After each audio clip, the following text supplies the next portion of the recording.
Hey, thanks for joining me today. You're listening to the Sit Down with Roman Gray.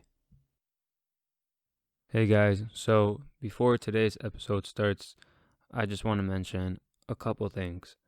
One, you may or may not have noticed, I took down, I think, 2 or 3 episodes. They were the very first ones that I had posted.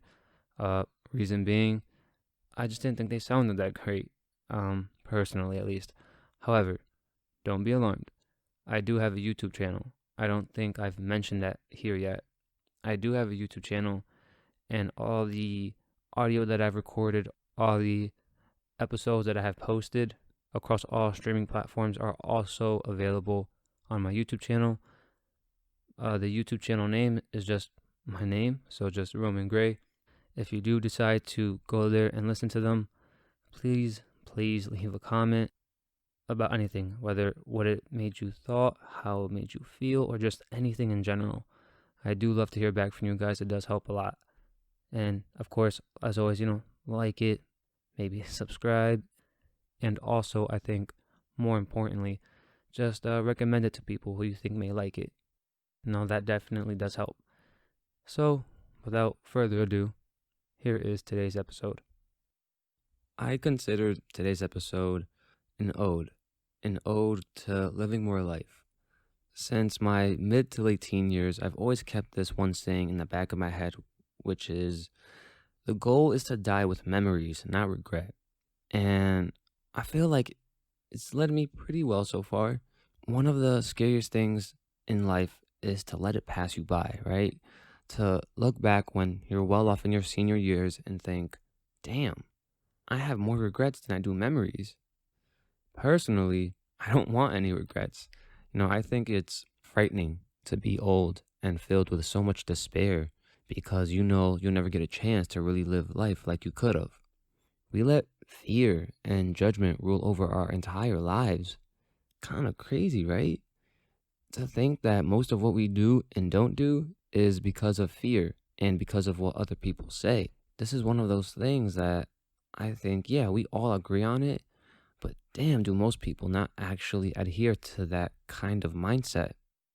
But hey, it does take time to adapt to that way of thinking. What helps me is to remember that nobody fucking cares. Literally, no one is paying all that much attention to me. Everyone else is already too concerned with themselves and what other people think of them. It's true. So when you remember that, or at least when I remember that, it immediately stomps on any fear or hesitation I had. Maybe the best way to get some insight into, this regret versus memories is to visit a nursing home and talk to the people there. So much life is contained within those walls that there's definitely going to be people who want to share stories. And I truly believe that one of the scariest things to ever experience in life is to look an older person straight in their eyes and see and feel nothing but pain and regret that they're evoking. Just think about how scary that is. The person you're talking to could very well be you in the future if you let the opinions and fears of other people dictate your life.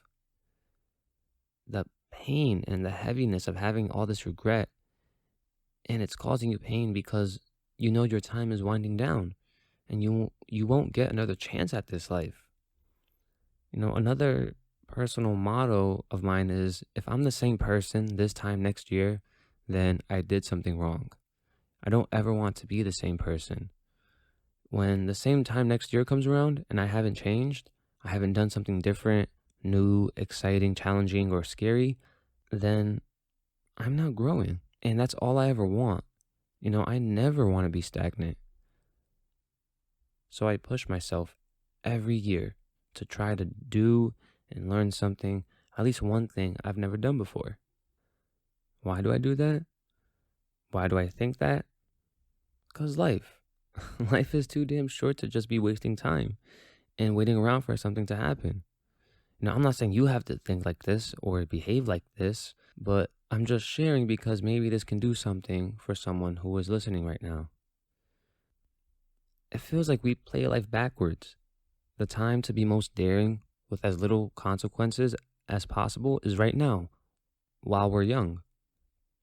But Society doesn't tell us that.